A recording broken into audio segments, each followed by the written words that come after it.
Namaste. Hamesha khush raho bitiya. My name is Manisha Singh. Today I am teaching you atomic absorption spectrophotometer. First of all, what is atomic absorption spectrophotometer?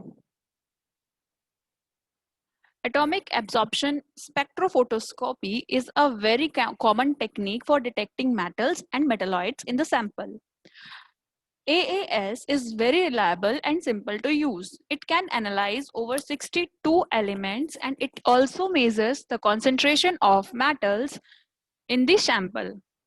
Then history of AAS spectrophotometer. The first atomic absorption spectrophotometer was built in CISRO as CSIRO scientist Alan Walsh in 1954. Uh,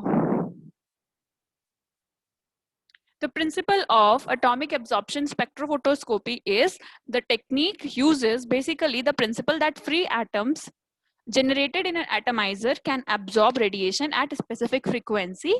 Atomic absorption spectroscopy quantifies the adsorption of ground state atoms in the gaseous state.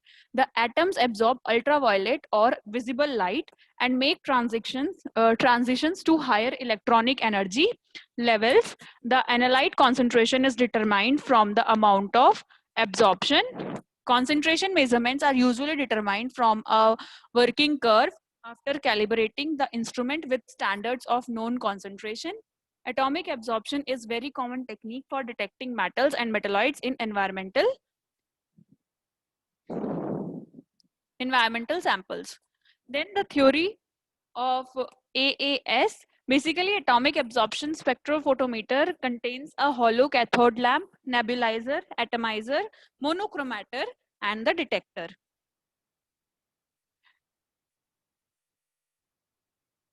Then light source is basically hollow cathode lamp are the most common radiation source in atomic absorption spectrophotometer.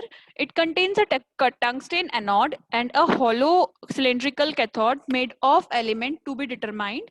These are sealed in a glass tube filled with an inert gas, that is neon or argon. Each element has its own unique lamp which must be used for that analysis. Next is hollow cathode lamp. Then nebulizer. Nebulizer basically suck up liquid samples at controlled rate. It create a fine aerosol spray for introduction into the flame. Mix the aerosol and fuel and oxidant thoroughly for introduction into the flame. Next is atomizer.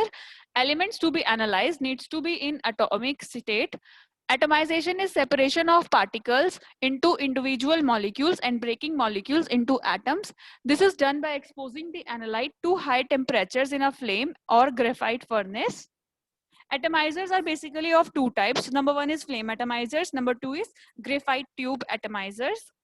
Flame atomizers are to create flame, we need to mix an oxidant gas and a fuel gas.